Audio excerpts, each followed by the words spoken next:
Donc dans cette vidéo, je vais te montrer comment on peut passer de cette photo-là à cette photo-là, de cette photo à cette photo, ou encore de ce rendu à ce rendu. Donc le but, c'est juste de donner un aspect dramatique à ta photo en post-traitement. Donc tu le sais très bien quand tu photographies en extérieur, ou même en intérieur d'ailleurs, mais dans tous les types de situations, je te conseille de shooter au format RAW pour avoir la plus grande plage dynamique possible de ton capteur. Ce serait dommage d'utiliser un capteur haut de gamme pour finalement avoir un même rendu qu'un téléphone portable, d'accord? Donc ça ne sert à rien, autant utiliser ta caméra au maximum de ses capacités. Donc là, dans cette vidéo, tu vas voir, on va traiter 3 photos. Donc ce sont des formats RAW directement que l'on va traiter grâce à Luminar Neo. Encore une fois, c'est un outil extrêmement puissant, donc c'est quelque chose de très très efficace. J'utilise également Lightroom en parallèle, mais Luminar Neo, pour moi, c'est en termes de simplicité et en termes de gain de temps, extrêmement efficace. C'est-à-dire que tu peux avoir un rendu similaire sur les deux logiciels, voire un peu plus sur Luminar Neo, puisque tu as d'autres types de curseurs que tu vas voir juste après, mais tu vas le faire de manière beaucoup plus rapide, parce que ce logiciel-là a été créé en fait sur la base de l'intelligence artificielle, donc il y a directement cette intelligence artificielle qui est intégrée au logiciel dès le départ, donc c'est même son ADN. Donc c'est pour ça qu'il y a des choses beaucoup plus pratiques comme tu vas le voir, et je vais te montrer ça tout de suite, comment on peut retoucher et donner un aspect dramatique à tes photos en quelques clics seulement. Donc si tu n'as pas encore Luminar Neo, tu as une période d'essai totalement gratuite. Je t'invite à cliquer sur le premier lien en description. Tu auras moins 10% lors de ta souscription avec le code que je te mets juste en dessous dans la description. Donc profites-en, c'est cadeau, c'est pour toi. Maintenant on attaque directement dans le vif du sujet. Donc ici tu as la première photo. Et moi ce que j'aime bien commencer à faire, c'est d'aller dans les pré-réglages. Ce que tu as dans les pré-réglages, donc ce sont des paramètres prédéfinis. C'est un preset dans Lightroom, d'accord? Donc en gros, c'est tout un ensemble de réglages qui vont être appliqués automatiquement à ta photo en un seul clic. Tout un ensemble de paramétrages réunis en un seul bouton sur lequel tu vas cliquer pour donner l'effet escompté. Donc là, tu vas voir par exemple, ici, tu as, moi j'aime bien aller par exemple dans Savane, et j'aime bien aller par exemple dans Fraîcheur du crépuscule, c'est un preset que j'adore, et regarde tout de suite, ça change, tu vois. Donc tu vas avoir différents types de presets, c'est à toi d'expérimenter ce que tu souhaites avoir comme rendu final, mais moi j'adore le premier preset, donc je vais appliquer celui-là. Et maintenant, quand tu vas aller dans l'onglet édition, tu vas voir que dans les modifications qui ont été faites, il y a tout un ensemble de curseurs qui ont été appliqués, tu vois, dans le développement, structure, paysage, couleur, il y a tout un ensemble de curseurs qui ont été déplacés automatiquement.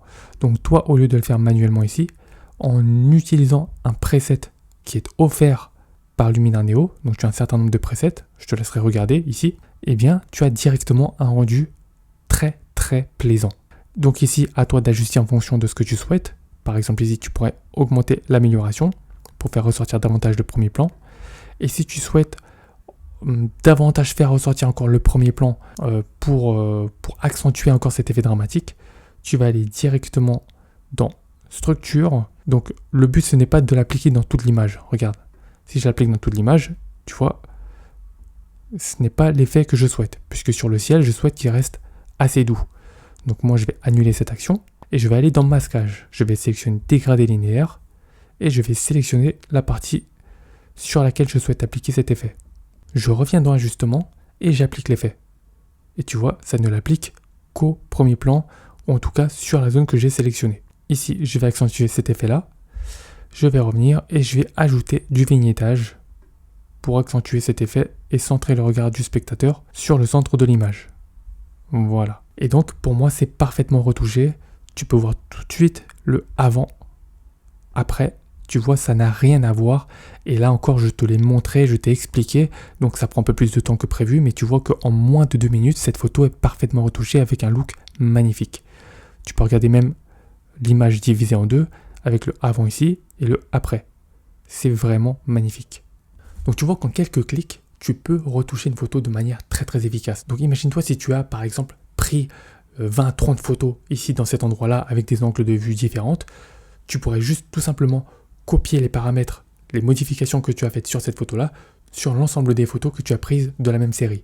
Ils auront exactement la même colorimétrie, les mêmes modifications. Donc c'est vraiment excellent. On va passer maintenant à la deuxième photo. Ici, donc là je suis placé au centre de l'image, donc on joue sur les lignes directrices, donc on dirige vraiment le regard du spectateur vers le centre de l'image, vers le sujet principal, et tu vois bien donc les lignes au sol, et également les arbres qui dirigent vraiment le regard du spectateur ici.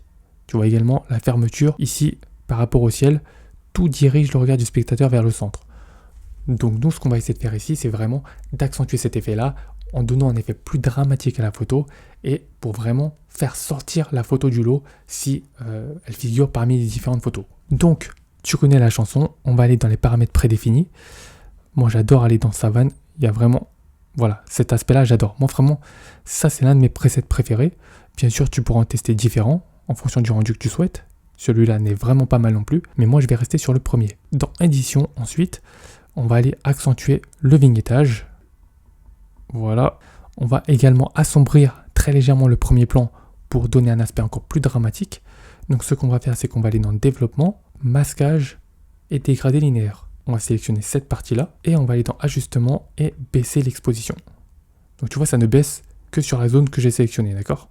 Ici, ça me semble vraiment très très bien. Et ensuite, on va rajouter un effet légèrement vaporeux ici en ajoutant du brouillard. On va aller dans atmosphère et on va rajouter du brouillard.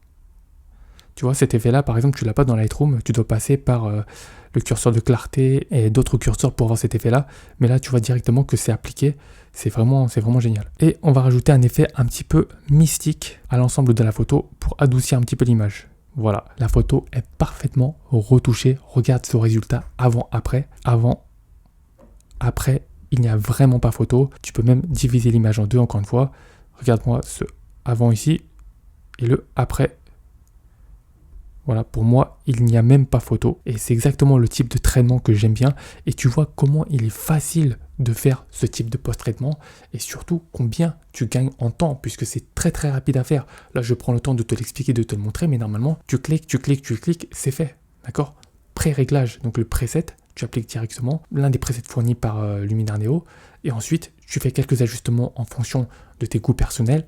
Et c'est terminé. On passe au dernier exemple ici où je vais même faire une modification de ciel pour te montrer à quel point ça peut aller vite. Donc nous voici sur la dernière photo à traiter dans cette vidéo là. Donc ce qu'on va faire, très très simple, on va aller dans les paramètres préétablis et voir ce qui peut coller le mieux. Donc on a ça, d'accord. On pourrait aller dans d'autres catégories pour voir ce qui peut coller le mieux. Tu pourrais aller dans paysage simple par exemple et regarder ce que ça donne. Ça c'est pas mal. Coucher de soleil c'est pas mal. On va sélectionner coucher de soleil.